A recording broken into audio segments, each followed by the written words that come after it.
세계 주요 지역에 군사기지를 지으며 영역을 넓히던 중국 세상 무서운 줄 모르고 영역을 넓히던 중국의 계획에 큰 방해를 한 국가가 있습니다. 본것 가봉인데요. 최근 가봉은 항구를 한국에게 개방, 군사기지를 짓게 해주겠다고 말하며 한국과 손을 잡고 중국 견제에 나섰다고 하는데요. 한국에게 받은 은혜와 상호간 협력을 위해 이 정도는 아무것도 아니라는 반응을 보였다고 합니다. 대체 아프리카의 저 먼 나라, 가봉에서 무슨 일이 일어난 것일까요? 지금부터 자세하게 설명해 드리겠습니다. 오랜 세월 우정을 쌓아온 한국에게 감사를 표한다. 가봉의 대통령 알리 봉고 온딘바는 연단에서 큰 소리로 한국과 오랜 인연을 강조하며 충격적인 소식을 전했는데요. 바로 한국에게 군사기지를 이용할 수 있는 땅을 제공한다는 것. 그가 내준 땅은 바로 포트 젠틸, 항구였습니다. 가봉의 수도 리브르빌과 멀리 떨어지지 않은 곳 바다 건너 상툼의 프린시페 섬과 맞닿아 있는 장소. 케이프 로페즈만이 있는 항구로 무게가 상당히 나가는 대형 군함이 정박해도 지장이 없는 장소인데요. 그곳을 선뜻 대한민국에게 양보하겠다고 한 것입니다. 이종섭 국방부 장관과 협의를 거쳐 이 지역을 한국 해군 군함들이 이용할 수 있는 기지로 바꾸겠다고 말하며 나중에 한국형 항공모함이 항구에 정박해도 문제가 없을 만큼 시설 확충에 나서겠다고 한 것이죠. 한국 기업의 가봉 항만 투자에도 열려있다고 말한 온딘바 대통령은 한국이 해준 것에 비하면 아무것도 아니라며 한국을 두 팔 벌려 환영했습니다. 가봉 대통령의 결정에 가장 당황한 것은 바로 가봉의 바로 위에 위치한 국가, 적도기니와 적도기니에 엄청난 투자를 한 중국이었죠.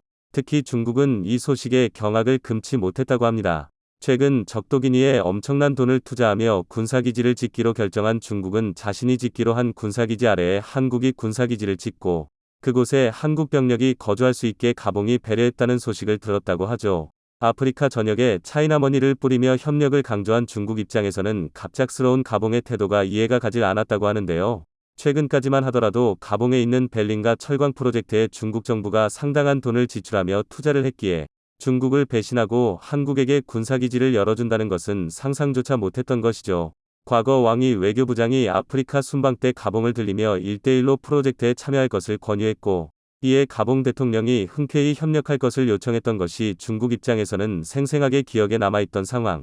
하지만 중국이 간과한 것은 한국과 가봉 사이의 관계가 중국보다 더 단단하고 오랜 인연을 이어왔다는 점입니다. 중국이 차이나머니를 앞세우며 1대1로를 개발하기 이전 가봉 대통령은 한국을 여러 차례 방문하며 한국과의 협력에 적극적인 모습을 보인 바 있었기 때문입니다. 그리고 가봉 대통령에 영향을 끼친 한국인의 영향을 무시할 수 없는데요. 현 대통령이 아니라 전 대통령 시절부터 가봉 대통령을 모셔왔던 한국인이 이번 결정에 큰 영향을 미친 것입니다. 가봉 대통령 경호실에서 35년 이상 근무했던 박상철 전 경호실장이 바로 그 주인공이죠. 그가 가봉과 인연을 맺게 된 것은 특이한 사건 때문이었습니다. 북한과 한국의 이념 갈등이 시퍼렇게 살아있던 시대 1982년 8월 전두환 대통령은 가봉의 수도 리브르빌 국제공항에 발을 내딛었습니다. 이를 맞이하기 위해 가봉에서는 군악대가 연주를 하며 대한민국 대통령의 입성을 축하하기 위한 환영 인사가 펼쳐졌죠. 그런데 대통령의 낯빛이 변하며 분위기가 어두워졌습니다. 군악대 지휘자의 팔을 내리치며 순식간에 분위기는 험악해졌죠. 대한민국의 애국가가 연주된 것이 아니라 북한 국가가 연주된 것입니다. 남북한이 치열하게 대결을 펼치고 있는 1980년대 한국 대통령이 온자리에 북한 국가를 연주하는 것은 대단한 결례였고 외교적으로 엄청난 실수입니다. 친서방 정책을 펼치며 한국과도 인연을 쌓아오던 가봉 입장에서는 청천벽력 같은 일이었죠. 가봉 대통령이 직접 대한민국 대통령에게 사과를 하며 이 실수는 일단락되었습니다. 알고 보니 북한 공작원이 애국가와 북한 국가를 교체하면서 대한민국과 가봉 사이를 이간질하기 위해 계획한 사실이 알려졌죠. 단순 실수로 끝나며 이 사건은 무사히 마무리되었습니다. 그러나 이 사건은 박상철 씨의 인생을 완전히 바꾸었죠. 당시 이 사건을 접한 대한민국 경호원들은 훈련 빠진 대로 침착하게 행동했고 내부 경호에 집중하는 모습을 보였던 것인데요. 이를 가봉 대통령이 인상 깊게 바라본 것이죠. 이후 한국 경호원을 자신의 곁에 두고 싶다는 생각을 가진 가봉 대통령은 한국에게 정식으로 한국 경호원 인력 파견을 요청합니다. 그때 가봉 대통령은 현 대통령의 아버지이자 전임 대통령인 오마르 봉고였습니다. 박상철 씨는 우연치 않게 가봉에서 경호 인력을 모집한다는 공고를 보고 지원하며 유일하게 합격되었죠. 당시 프랑스어를 한마디도 할 줄 몰랐고 가봉에 대해서도 잘 몰랐지만 불굴의 한국인답게 도전 정신으로 무장하며 가봉으로 떠났습니다.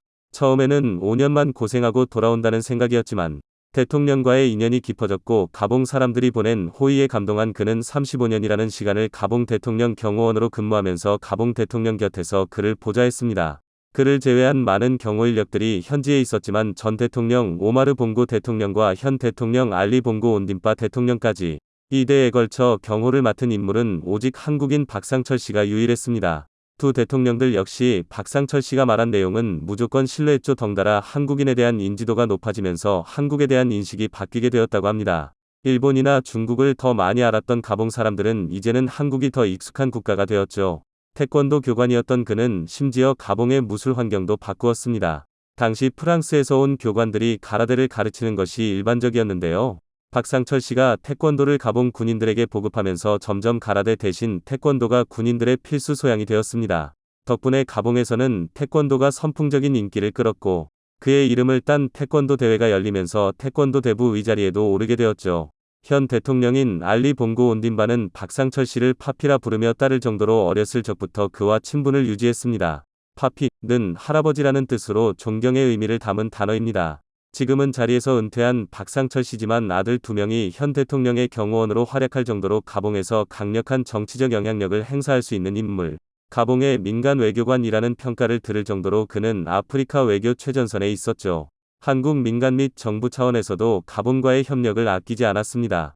코로나 시기 어려운 환경임에도 불구하고 국내 제약회사가 가봉 정부에게 코로나 바이러스 진단 키트와 에이즈 신속 진단 키트, 말라리아 키트까지 선물하는 호의를 보냈죠. 배움이 필요한 아이들에게 교과서 보조교재를 제공하는 한편 가봉 아이들에게 한국 역사와 지리를 알릴 수 있는 교재도 제공하면서 가봉과 한국의 깊은 인연은 오래 유지되었습니다.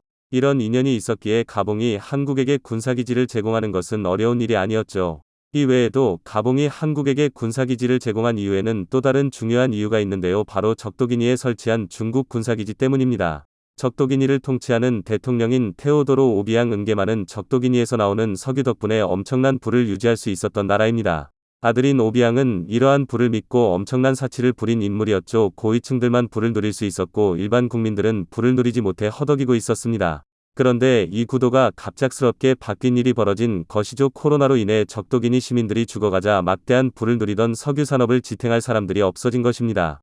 이에 석유 산업도 큰 피해를 입게 되었고 40년 동안 독재를 했던 은게마 대통령은 경제적으로 위축되었습니다. 자칫 잘못하면 파산까지도 갈 수 있었던 상황. 이런 틈을 중국은 파고들어 적도기니 부지를 넘기는 대신 차이나머니로 적도기니를 사들인 것입니다. 미 국방부는 중국이 적도기니에 군사기지를 지으려는 정황을 포창 미 의회 청문회에 이 사실을 보고하며 중국이 인도는 물론 리을, 아프리카 중요 지역까지 영역을 넓히며 미국을 위협하고 있다고 분석했습니다. 중국은 아프리카 군사기지 확보를 통해 미국을 위협할 수 있었죠. 이대로 된다면 중국 뜻대로 아프리카가 좌지우지되는 상황. 적도기니 바로 아래에 있던 가봉은 이를 좌시할 수 없었죠. 중국군의 등을 엎은 적도기니가 가봉을 침략할 수도 있는 가운데 강력한 우군의 도움이 가봉은 필요했습니다. 그래서 가봉이 선택한 파트너는 중국과 상대할 수 있는 국가 대한민국이었습니다. 실제로 가봉에 군사기지가 세워진다는 소식이 들리자 중국은 직접적으로 한국에 대해 날선 비판을 쏟아내며 중국 외교부는 한국을 향해 중국의 길을 방해하지 말 것을 요청했습니다. 한국은 이런 반응을 귀담아 듣지도 않았습니다. 한국의 행동에 박수를 보냈습니다. 미국 외교부는 한국의 국제적 위치가 높아졌다는 의견을 남기며 한국과 미국의 우정은 변치 않을 것이라는 의견을 남겼죠. 중국의 허를 찌른 한국의 군사기지 개발, 마음대로 모든 것을 할 수 있을 것이라 여긴 중국은 과연 다음에 어떤 반응을 보이게 될까요? 중국과 미국의 연이은 충격 발표에 한국만 계속해서 극심한 피해를 받자 결국 이재용 삼성 회장이 중대 결단을 내렸습니다. 누구도 예상 못한 너무나 강력한 중대 결단이 나오면서 난리가 나버렸는데요. 외신들은 이재용 회장이 미국과 중국을 한 번에 끝장낼 너무나도 강력한 카드를 꺼내들었다며 바이든과 시진핑이 동시에 발칵 뒤집혔다고 대대적으로 보도하기 시작했습니다. 도대체 한국의 삼성이 얼마나 강력한 카드를 꺼내들었길래 이렇게 세계 최강국 1, 2위인 미국과 중국이 동시에 발칵 뒤집혀 버린 것인지 미중 간의 격렬한 싸움이 시작되면서 한국이 가장 큰 피해를 받고 있습니다. 중국이 미국 반도체 기업 마이크론을 규제한 상황이 미국 정부가 한국의 속마음을 테스트하는 리트머스 시험지 역할을 하고 있다는 충격적인 외신 보도가 나왔습니다. 이일 미국 보이스 오브 아메리카 VOA에 따르면 한국이 중국 정부의 마이크론 반도체 판매 규제로 선택의 기로에 놓였다는 분석이 나왔습니다. 중국 정부는 마이크론의 반도체가 심각한 보안 결함을 안고 있다는 이유로 중국 내 판매를 일부 금지했는데요. 미국 정부의 대중국 반도체 규제에 따른 보복 조치라는 해석이 나옵니다. 미국은 삼성전자와 SK 하이닉스 등 한국 기업이 마이크론의 반도체 물량을 대체하며 중국의 공급을 늘리지 않도록 해야 한다고 압박하고 있는 것으로 전해졌습니다. 미국 하원 외교위원장은 중국이 미국의 마이크론을 규제한 뒤 삼성전자와 SK 하이닉스가 그 부족분을 채운다면 미국이 한국과 동맹관계를 끊어버릴 수 있다고 겁박하기까지 했습니다. 너무나 충격적인데요. 마이클 맥콜 하원 외교위원장과 마이크 갤러거 하원 미중전략경쟁특위 위원장은 2일 현지 시간 지나 러몬도 상무부 장관에게 서한을 보내 일본과 한국의 기업들이 마이크론이 잃은 시장 점유율을 가져가지 않도록 일본과 한국과 협력해야 한다고 촉구하며 이 같은 충격 발표를 한 것으로 전해졌습니다. 그는 한국이 삼성전자나 SK 하이닉스가 마이크론의 시장 점유율을 채우지 않도록 하는데 개입하지 않을 것이라 했다며 삼성전자와 SK 하이닉스 같은 한국 기업들이 마이크론의 시장 점유율을 대체하도록 허용하면서 동시에 이들 기업의 반도체법, 칩스 액트, 규정 이행과 중국을 겨냥한 특정 수출 통제에서 예외를 주는 것은 중국 정부에 위험한 신호를 보내고 우리의 한국과 긴밀한 동맹을 약화할 것이라는 충격 발표를 했습니다. 한국이 마이크론 사태를 자국 기업 돈벌이에 이용하지 않고 미국을 도와야 한다는 목소리가 의회에서 나온 게 처음은 아니지만 미국 외교정책에 큰 영향력을 행사하는 하원 외교위원장 입에서 나왔다는 점에서 너무나 큰 충격으로 다가오고 있는데요. 더 어이가 없는 점은 맥콜 하원 외교위원장의 지역구가 바로 삼성이 최근 대규모 투자를 시작한 텍사스주 오스틴이라는 점입니다. 삼성의 300조 원에 육박하는 초대규모 투자로 미국 텍사스가 세계에서 가장 강력한 도시로 거듭나면서 3천만 텍사스 주민들도 한순간에 벼락부자가 됐는데요. 텍사스 주지사는 물론 텍사스 판사들까지도 삼성의 환호를 지르고 있다는 뉴스 보도들이 쏟아져 나오고 있습니다. 이렇게 삼성 덕분에 자신의 지역구가 초대박을 터뜨리며 영구적인 정치 생명을 보장받은 맥콜 하원 외교위원장이 제대로 삼성의 뒤통수를 때린 것이죠. 마치 리들 바이든을 보는 듯한데요. VOA는 한국이 동맹국인 미국을 지원할지 중국 시장에서 수출 확대 기회를 노릴지 선택해야만 한다며 미국을 대하는 한국의 태도를 보여주는 리트머스 시험지라고 보도했습니다.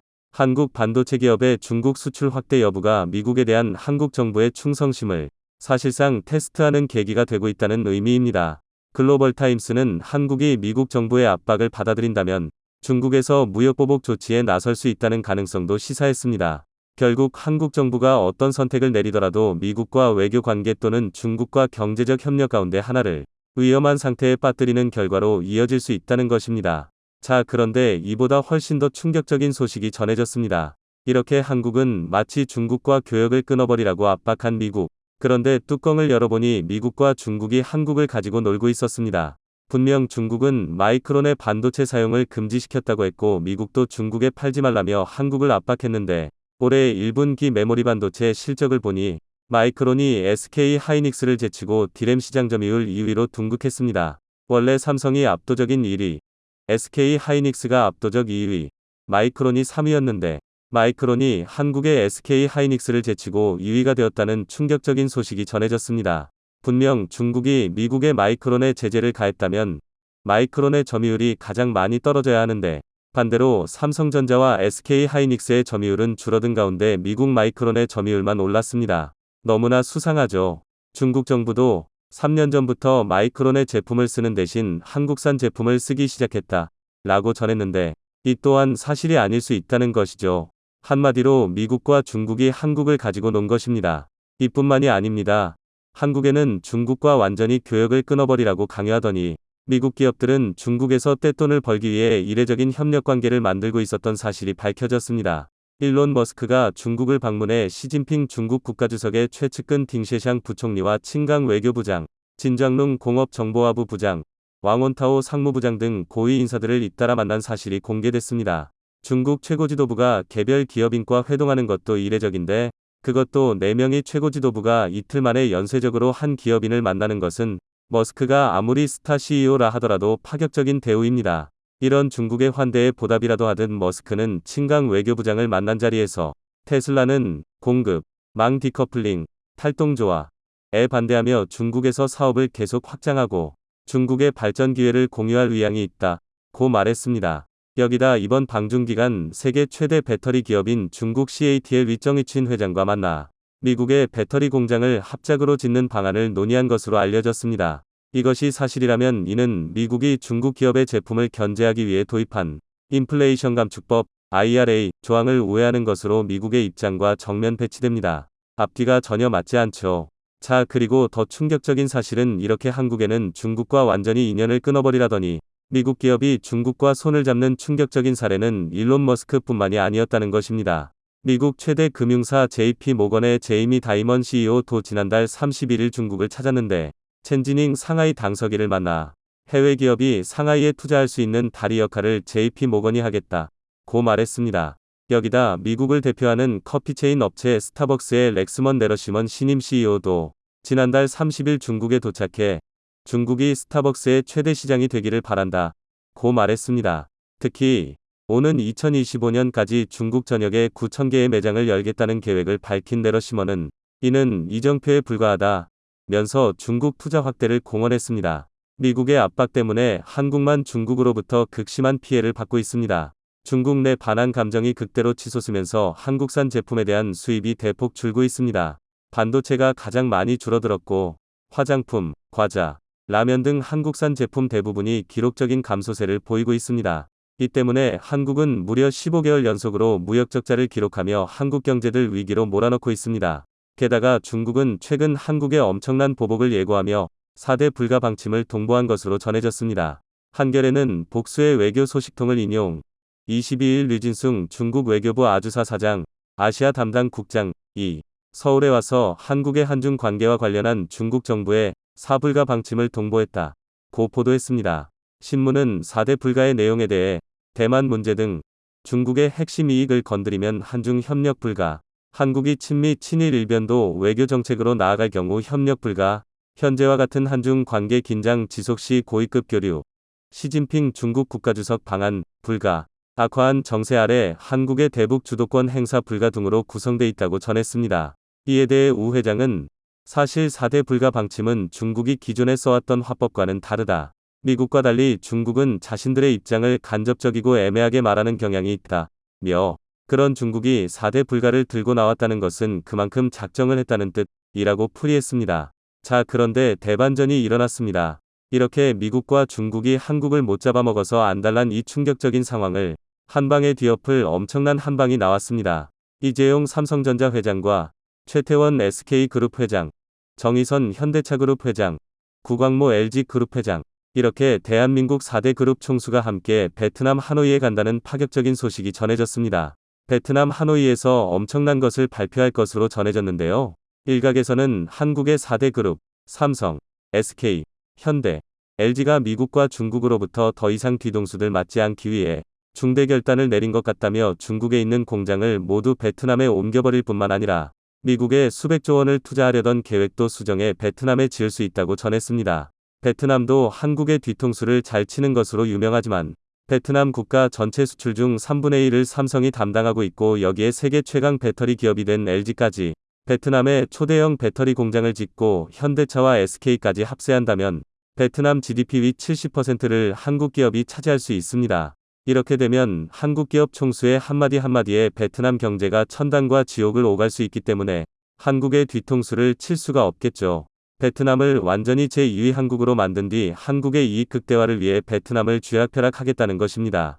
한국이 14억 인구 인도에서 대반전을 일으켜 일본이 충격을 받고 있습니다. 인도 장관이 한국을 향해 폭탄 발언을 했을 정도로 상황이 급변했기 때문인데 이는 한국과 경쟁하던 일본 업체의 몰락을 예고한 것이라 외신에서도 큰 이슈가 되고 있습니다. 한국으로 쏠린 인도의 시선, 한국 내 무역 적자가 심화되는 가운데 새로운 희망으로 떠오른 품목이 있습니다. 자동차 수출이 호조를 띠면서 기타 산업의 부진을 어느 정도 커버하게 된 것입니다. 한국 경제는 반도체에 의존해 굴러가는 외발 자전거란 평가를 받아왔습니다. 하지만 자동차도 반도체에 버금가는 실적을 내면서 또 다른 바퀴 역할을 하고 있습니다. 2월 한국의 주요 수출품을 보면 반도체가 42% 감소한 상황에서 자동차는 오히려 47% 증가하며 무역수지 적자폭을 줄이는 데 크게 기여했습니다. 특히 전기차는 82% 급증한 상황입니다. 2월 자동차 수출은 56억 달러로 반도체 59억 달러의 덕미까지 추격했는데 이는 전 세계적으로 한국차의 인기가 크게 올라서고 있기 때문입니다. 미국은 우리나라 수출 자동차의 40%를 가져가고 있습니다. 현지 공장을 가동하고 있으나 수요를 따라가지 못해 수출을 하고 있는 것입니다. 미국이 IRA로 전기차의 타격을 주려 했지만 전체 수출을 막지는 못하고 있습니다. 현대차와 기아는 2월 기준 미국에서 역대 최다 판매를 기록했습니다. 총 12만 2천 대를 팔아 작년 동월 대비 16%가 증가한 상황입니다. 반면 도요타는 2.4% 감소했고 혼다 또한 1.4% 줄어들었죠. 다만 미국 내 보조금 지급 문제가 생기면서 전기차 수출은 14% 정도 감소했는데 그럼에도 기타 차량에서 이를 극복해내 무역 수지에 큰 힘이 된 상태입니다. 현대차는 일본 내에서도 또 다른 신차를 선보이려 하고 있습니다. 소형 SUV 코나의 전기차 모델을 일본에 수출하려는 움직임을 보인 것입니다. 지난해 수소차 넥소와 아이오닉 5를 선보인 데 이어 세 번째 일본 시장 공략입니다. 최근 일본 도로에서 테스트 중인 코나 신규 모델이 포악되기도 했습니다. 현대차 그룹의 글로벌 자동차 공장은 전 세계 주요 국가에 포진해 있습니다. 미국, 인도, 터키, 체코, 러시아, 브라질 등입니다. 그런데 일본이 두려워할 만한 변화가 생긴 곳은 바로 인도입니다. 인도 상무부 장관은 28일 현대 기아차 때문에 무역 적자가 증가했다. 는 한탄을 했습니다. 자동차 산업은 100% 현지화를 달성해야 하는 산업으로 현대차와 기아는 기대에 못 미친다. 는 발언을 한 상황입니다. 인도에 공장이 있다 해도 부품 등을 한국에서 도입해 무역 적자가 커졌다는 것입니다. 한국이 인도와 맺은 FTA 혜택을 누리며 자동차 관련 수입을 계속하고 있고 이들이 인도 투자를 충분히 하지 않은 결과 무역 적자에 시달린다고 언급했습니다. 이렇게 푸념을 한 이유는 현대차 그룹이 1위 일본 업체를 따라잡을 정도로 인도 시장 내 성장이 가파르기 때문입니다. 인도는 현지에 공장을 지어 제조업 경쟁력을 강화하고 지역 일자리도 창출하길 기대하고 있습니다. 그렇다고 현대차가 인도에 투자를 안 하는 것도 아닙니다. 현대차는 1996년 인도에 진출한 바 있습니다. 1998년에는 인도 남부 챈나이에 현지 공장을 건설해 본격 사업에 학수했습니다. 그리고 2008년 제2공장을 준공하기도 했습니다. 기아 또한 2019년 인도에 생산 공장을 지었습니다. 2018년에는 인도에 독립적인 권역본부를 세울 정도로 집중 지원을 한 상황입니다. 현대차는 철저히 현지 문화와 정서를 발판 삼아 인도 시장을 공략해왔습니다. 1990년대 후반 현지에 처음으로 내놓은 전략형자 상트로가 대표적입니다. 상트로는 인도의 도로 사정과 터번 문화를 분석해 그들의 마음을 사로잡았습니다. 인도에서는 경차의 인기가 높았는데 터번을 쓰면 몸을 웅크려야 합니다. 도로 사정도 나빠 일반 수입차는 차체 바닥이 망가지는 문제까지 있습니다. 이에 현대차는 내수용 아토스를 상트로로 변신시켰고 차체를 높였습니다. 그 후 현대차의 인도 시장 점유율은 15%로 치솟았죠. 현재는 현지 전략형 차인 크레타와 기아 소넷이 바톤을 이어받아 선전하고 있습니다. 크레타가 현재 인도의 국민차로 부상했을 정도입니다. 소형 SUV 크레타는 지난해 인도에서 총 17만 대가 팔리며 전체 현대차 판매량의 33%를 책임졌습니다. 자동차 업계에서는 철저히 시장을 분석해 전략 차종을 개발한 점이 현지 고객의 호응을 이끌었다고 분석했죠. 인도의 더운 날씨를 고려해 크레타 뒷좌석에도 에어컨을 기본 사양으로 적용했고 비포장도로가 많은 도로 사정에 맞게 차체를 보호할 목적으로 지상고를 높였습니다. 경적을 자주 사용하는 현지 운전 습관을 반영해 클렉슨 소리를 높이는 세심함까지 더했죠. 여기에 대가족이 많은 특성을 겨냥해 실내 공간을 최대한 넓히는 데 집중했고 그 결과 2015년 출시 이후 지금까지 70만 대가 넘게 판매됐을 정도로 대박을 친 것입니다. 현대차는 일본 마루티 스즈키 다음인 현지 2위로 기아는 5위를 하고 있습니다. 기아는 현지 생산을 통해 그곳을 수출 허브로 삼으려 하는 중입니다. 현지 매체들은 과거 작은 것이 아름답다 는 취향에서 큰 것이 좋다 라는 분위기로 바뀌었다는 설명을 했습니다. 즉 SUV를 적극 공략한 한국의 전략이 맞아떨어진 것입니다.